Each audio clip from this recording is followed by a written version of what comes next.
Manipulador de alimentos es toda persona que trabaja directamente en la preparación o elaboración de un alimento. Como ya lo hemos aprendido en esta materia, el hombre es el portador potencial de todos los microorganismos patógenos que se transmiten en alimentos. Recordemos, como ya lo hemos mencionado, que la manipulación de alimentos es una acción que ejerce el preparador de estos y que debe de estar inmiscuido desde su origen del alimento, así como su recolección, elaboración, hasta la preparación del consumo final. Este camino es la cadena alimentaria o también conocido como trazabilidad. Es muy importante que ustedes como manipuladores de alimentos tengan la conciencia y el interés de conocer el origen de su alimento porque ahí podemos conocer la calidad microbiológica con la que vamos a preparar nuestros alimentos. Como manipulador de alimentos, nosotros podemos llevar al alimento un tipo de contaminación. Este ciclo de contaminación es muy importante evitarlo, como el de ano, mano o boca. Recordemos que enfermos o no, los manipuladores de alimentos portamos microorganismos, desde la piel, las uñas, la mucosa nasal y mucho más si no llevamos a cabo nuestra buena higiene personal y las buenas prácticas higiénicas, además de tener conciencia de las acciones que realizamos en cada una de la elaboración de los alimentos. ¿Por qué? Porque el simple hecho de ir al baño con el delantal o la filipina puesta podemos provocar este ciclo de contaminación, o el simple hecho de ir al baño y no lavarnos las manos, sabemos que vamos a hacer un tipo de contaminación fecal hacia los alimentos. Recordemos que para un manipulador de alimentos es muy importante no presentarse enfermo al laborar. ¿Por qué? Porque somos aún un mayor potencial de microorganismos. Por lo tanto, una persona enferma que no se lave las manos y que manipula alimentos, vamos a tener la seguridad de que nuestro alimento va a estar contaminado y que nuestro comensal puede presentar alguna infección o intoxicación alimentaria. Pero no solo enfermo de nuestro sistema inmunológico como una gripe, una tos, etcétera, pero sino que también podamos presentar heridas en las manos. Eso también hace que corramos el riesgo de contaminación de alimentos. Y en especial, si nuestra herida está infectada y no ha sanado, podemos ser el vector de Staphylococcus aureus, que este microorganismo se encuentra formando como parte natural de nuestras manos o de nuestras mucosas cuando estamos enfermos o cuando no tenemos una adecuada higiene personal. Por lo tanto, es muy importante evitar presentarnos enfermos o con algunas heridas a nuestro trabajo. Hay que tener conciencia para no manipular alimentos cuando tengas alguna enfermedad contagiosa. Haya alguna enfermedad en la piel, heridas infectadas, algún resfriado, diarrea e intoxicación. Para no contaminar el ambiente, el producto o sus compañeros, porque sabemos que si no guardamos las buenas prácticas higiénicas, además de toser sobre el codo o la utilización del cubreboca, bueno, pues vamos a generar un brote en el ambiente de nuestro trabajo. En caso de tener heridas, siempre se deben de cubrir completamente, pero siempre y cuando se encuentren sanas, porque sabemos si cubrimos una herida y no le damos una buena aireación, bueno, pues estas heridas se empiezan a infectar y vamos a ser portadores de microorganismos, además de que vamos a tener la herida que va a estar supurando. El uso de guantes, debe de ser controlado, ya que debajo de se produce humedad en las manos, lo que hace que se facilite la llegada de los microorganismos a nuestras manos. Sabemos que una de las condiciones para que los microorganismos estén presentes es la humedad y temperatura favorable, que es la del ambiente. Entre 20 y 35 grados centígrados, las bacterias se reproducen y llevan a cabo todo su proceso metabólico. Además de que debemos de tener mucho cuidado con el uso de guantes porque en ocasiones podemos generar una contaminación física. Por lo tanto, este proceso de guantes debe de ser controlado. Además, es muy importante que, aunque estemos utilizando guantes, el lavado de manos debe de ser correcto y portar nuestro uniforme correctamente. Los errores más comunes en la manipulación de los alimentos. Que el manipulador ignore completamente el lavado de manos. Incumplir deberes básicos de la manipulación de alimentos como una mala higiene, el mal uso de los cuchillos en equipos y utensilios, hablar cuando está preparando los alimentos, toser o simplemente presentarse enfermo. El uso incorrecto de guantes, como ya lo mencionamos, debe de ser muy importante su uso correcto para evitar la proliferación de los microorganismos. El aprender a descongelar y tratar los alimentos. Además, en su proceso de cocción sabemos que los alimentos deben de llegar arriba de los 75 grados centígrados para evitar la presencia de microorganismos patógenos. El no realizar un buen lavado y desinfección de toda su materia prima, en especial de frutas y hortalizas, también lo hace uno de los errores más comunes. El utilizar la materia prima o consumir alimentos vencidos también habla de la ética y profesionalismo de cada uno de los manipuladores de alimentos. Por lo tanto, siempre debemos de tener conciencia de dar un producto de calidad, pero además un producto inocuo, libre de microorganismos y que nos va a garantizar la seguridad del consumidor. Las 11 prácticas higiénicas que debe de llevar a cabo un manipulador de alimentos. El primero es su aseo corporal diario. Sabemos que en el cabello, manos, oído y boca somos portadores de alimentos, por lo tanto, el aseo diario corporal es indispensable. El cabello recogido y cubierto con gorro precisamente para evitar el desprendimiento de este cabello y llegue a nuestro alimento provocando una contaminación física que es indeseable para el consumidor.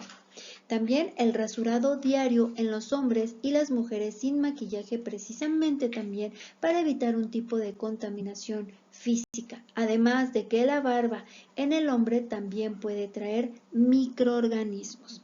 Las uñas cortas, limpias y sin esmalte y o postizas también nos ayudarán a evitar un tipo de contaminación física, además de que nuestras manos siempre van a estar limpias porque en las uñas largas llegan a almacenarse también microorganismos o restos de comida que son desechos orgánicos y ahí es posible que los microorganismos lleguen y se alberguen. El uso correcto de nuestro uniforme y además limpio habla muy bien del manipulador de alimentos, así sabemos que lleva a cabo sus correctas prácticas higiénicas. Los zapatos de seguridad son importantes y que por supuesto siempre estén limpios y estos se cambian hasta llegar al área de trabajo para evitar llevar microorganismos o contaminación diferente a nuestra área de trabajo. También el de estar sin anillos, zarcillos, cadenas o joyería, adornos en la cabeza, piercing o pestañas postizas nos van a ayudar a evitar un tipo de contaminación física. El uso de guantes es opcional, como ya lo había mencionado, pero estos deben de estar limpios, sin roturas para evitar una contaminación física y cuando están en contacto con los alimentos siempre deben de estar limpios y secos. El delantal atado de forma segura al cuerpo es indispensable para evitar accidentes que podamos provocar en el área de trabajo. Usar siempre el cubrebocas en las áreas de contacto con los alimentos y el evitar estar hablando o gritando para no escupir saliva sobre los alimentos que estamos preparando. El no colocar accesorios dentro de nuestra filipina o delantal o detrás de las orejas es muy importante para cuidar nuestras buenas prácticas higiénicas y evitar la contaminación física. Contaminación por aditivos alimentarios. El objetivo principal de la industria alimentaria siempre es alargar la vida de anaquel de los alimentos, por lo tanto, los tiene que proteger de la descomposición causada ya sea por bacterias u hongos. Y pues bueno, este es el uso que les da a los aditivos alimentarios como antioxidantes que nos ayudan a demorar la decoloración de las frutas y vegetales, por lo tanto nos ayudan a guardar, conservar y en ocasiones a intensificar las características organolépticas de los alimentos. En general, para que los alimentos sean más atractivos y sabrosos para el consumidor. Ese es el uso que se le da a los aditivos. Los aditivos en alimentos en ocasiones se utilizan para ocultar inferioridad en ellos y hacen que tengan una mejor apariencia, lo que se le llama una adulteración en el alimento. También son dañinos para la salud porque pueden no ser puros, pero además el utilizarlo en una cantidad excesiva también los hace tóxicos para los consumidores. ¿Hay efectos dañinos de los aditivos? Sí, generalmente pueden causar enfermedades crónicas y degenerativas. También cuando los aditivos se originan de materiales contaminantes y el aditivo no lo es. Por lo tanto, siempre la industria alimentaria debe de vigilar el uso correcto y las cantidades adecuadas para la conservación de los alimentos. Por este motivo, las reglamentaciones principales deberían contener disposiciones que determinen la seguridad, que prohíban el fraude y el engaño al consumidor, mediante su numeración de sus niveles de uso en alimentos y, por supuesto, el grado de pureza. Tenemos el ejemplo de un antioxidante que se utiliza en la industria de los aceites vegetales. Su nombre químico, terbutilhidroquinona, que es conocido como TBHQ o hidroquinona terciaria. Este es un antioxidante sintético que se deriva del fenol y se utiliza mucho como aditivo alimentario. Pero los organismos encargados, en este caso la FAO y lo que es el Códex Alimentario, nos han marcado cierta utilización de lo que es el TBQH en cantidades menores a 0.02% para evitar que se vuelva tóxico o dañino para los consumidores. En el caso de una cantidad mayor, bueno, pues no es recomendable en mujeres embarazadas y niños. Este antioxidante se usa mucho en lo que son la goma de mascar, aceites vegetales, en alimentos con fritura y estos pues provoca un alto colesterol en sangre, problemas de metabolismo en el hígado, se acumula en la grasa del cuerpo. Por lo tanto, siempre es indispensable conocer las cantidades adecuadas de los alimentos de los aditivos, para que no se conviertan en un contaminador. Esta es una lista de aditivos que han sido aceptados y los marcan con la letra E mayúscula siempre a los aditivos y nos marcan como los peligrosos, los de dudosa procedencia pero aceptables y los naturales. Esto es muy importante que nosotros tengamos en cuenta para conocer qué es lo que estamos comiendo y qué es en ocasiones lo que nos está dañando. Los organismos encargados de vigilar el uso adecuado de los aditivos es el Códex Alimentario y lo que es la FAO. Estos organismos estudian con precisión el uso y sus propuestas de cada aditivo en base tecnológica y en la seguridad del consumidor. Cada uno de estos análisis es muy costoso. A la industria alimentaria lo llevaría a la quiebra si ella misma hace estos análisis. Por lo tanto, estas dos organizaciones a nivel mundial son las encargadas de dar esta lista que anteriormente les mostré para saber cuándo un aditivo es de dudosa procedencia. Ellos llevan a cabo la evaluación científica y lo dan mediante el asesor del comité.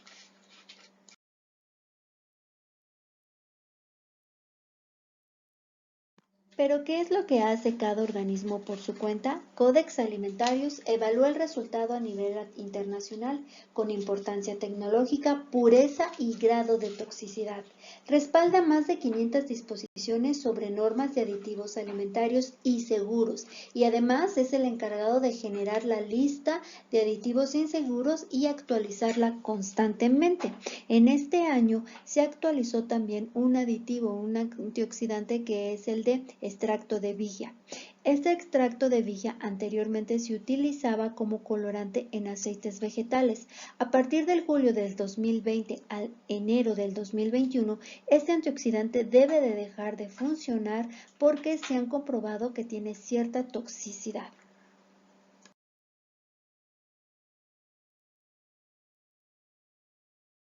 Nuestro siguiente tema son los ingredientes o control de materias primas. Sabemos que en los establecimientos que preparan o elaboran alimentos, bebidas o suplementos alimenticios se debe de inspeccionar y clasificar sus materias primas e insumos antes de la elaboración o producción del alimento. ¿Cuáles son esas medidas que se deben de utilizar precisamente para la utilización de los ingredientes o materias primas? Es que las materias primas que ostenten fecha de caducidad vencida no se deben de utilizar para darle una mejor calidad y presentación a nuestro producto, además de cuidar siempre las características organolépticas. Se debe de tener identificadas cada una de las materias primas, excepto aquellas cuya identificación sea evidente, que quiere decir que estén golpeadas o que estén abiertas o que vengan ya sin humedecidas o más importante que en la cadena de frío, si estamos hablando de un producto congelado o refrigerado, se haya roto. Por lo tanto, en lo que es la recepción de materia prima debemos de tener bien identificado cada uno de los parámetros de nuestros productos. No debemos aceptar materia prima con envases que no garanticen su integridad o que esto se vea que haya sido violado. Cuando apliquemos las materias primas, deben de mantenerse en envases cerrados para evitar su posible contaminación. Además de que si esta ya ha sido utilizada, se debe de apuntar la fecha en la que la materia prima fue utilizada por primera vez para evitar una contaminación. También debemos de separar y eliminar los lugares de la materia prima que evidentemente no sean aptas, a fin de evitar mal uso, contaminaciones y por supuesto adulteraciones que al final vayan a repercutir en la calidad de nuestro producto. Además, no debemos aceptar materias primas cuando corroboren sus características de alguna de estas corresponda al rechazo. Y las materias primas como alimentos, bebidas, suplementos alimenticios deben de ser almacenadas de acuerdo a su naturaleza y características y se deben de identificar con un sistema que es el de primeras entradas, primeras salidas. Es indispensable controlar los alimentos en el momento de su recepción, porque al aceptarlos se asume la responsabilidad de todo lo que se ha manipulado con anterioridad. Es por eso que la revisión siempre debe de realizarse en el momento de la recepción del producto, ingredientes o materia prima. Nunca se comprarán alimentos a proveedores que estén no controlados y que no tengan una autorización sanitaria. Al momento de la llegada del producto, el responsable de la recepción debe hacer dos tipos de controles. Los controles generales que se deben de llevar a cabo para la recepción de materia prima o ingredientes de los alimentos envasados es la siguiente. Siempre deben de estar limpios, secos, completamente sellados y con los sellos sin romper, con la fecha de caducidad larga, que no esté próxima y de consumo preferente en la etiqueta. Y siempre debe de marcar su contenido nutricional porque sabemos que como preparadores de alimentos debemos de cuidar a nuestros comensales que sean alérgicos a algún tipo de ingrediente que venga presente en la materia prima. Por lo tanto, siempre debemos de verificar. También no deben de presentar ni signos de abolladura, ni abombamiento, ni oxidación en el caso de alimentos enlatados, pero también en el caso de bolsas o de cajas, siempre verificar que no vaya a venir fauna nociva en el caso de los cereales, verduras o leches, productos lácteos que luego recibimos en cajas. Los aditivos alimenticios deberán de llevar la información necesaria para su correcta utilización. Los controles generales también son los alimentos no envasados y sabemos que deben de tener características organolépticas excepcionales, deben de ser atractivos, con un buen color, apariencia y textura. Los lotes deben de ser completamente homogéneos y una vez compradas las materias primas nuevas en óptimas condiciones, se deben de resguardar en los lugares correspondientes del almacén, implementando, como ya lo había mencionado, el sistema PEPS, primeras entradas, primeras salidas. El sistema PEPS consiste en reducir gastos y conservar la calidad de las materias primas. Por lo tanto, evita sobrepasar que la fecha de caducidad de cualquier tipo de materia prima, haciendo que las existencias del primero entran alimentario sean las primeras en salir del mismo. Las materias primas se van a almacenar, serán supervisadas de forma constante, con el fin de asegurar su óptima conservación. Es importante siempre la capacitación de un manipulador de alimentos para el almacenamiento de materias primas. ¿Cómo se deben de almacenar? En almacenamiento de productos en refrigeración siempre se debe de tener en una temperatura de 0 a 5 grados centígrados. Las cámaras siempre deben de estar limpias y ordenadas y evitar la presencia de olores porque estos se llegan a mezclar en las cámaras de refrigeración. No colocar productos debajo de los condensadores y siempre los productos vegetales, embutidos, queso y yogur van por separado. En los almacenamientos a temperatura ambiente siempre se debe de almacenar en anaqueles y debe de estar separado de 15 a 20 centímetros del suelo y del techo. Las áreas siempre deben de estar limpias, ordenadas y sin polvo. Se sugiere que se evite el uso de cartones o de costales porque puede provocar la llegada de plagas al almacén. También se debe de revisar su fecha de vencimiento y las latas que no se encuentren golpeadas porque sabemos que algunas latas golpeadas pueden provocar la oxidación o el contacto directo del alimento con el óxido de la lata y generar una contaminación. O en el caso de que se nos llegue a golpear una lata, sea bombache, pues sabemos que tenemos la presencia de Clostridium botulinum, que es un microorganismo patógeno y mortal para los seres humanos. El almacenamiento en congelación. Es muy importante mantener nuestro alimento a menos 18 grados centígrados. En la recepción, siempre cuidar que no rompa la cadena de frío, ni los congelados ni los alimentos en refrigeración. Por supuesto que las cámaras también deben de tener un mantenimiento limpio y ordenado, sin acumulación de hielo en pisos, paredes y techos. Los productos vegetales procesados y carne congelada siempre etiquetada y nunca debemos dejar combinarlo porque sabemos que estos absorben olores y sabores.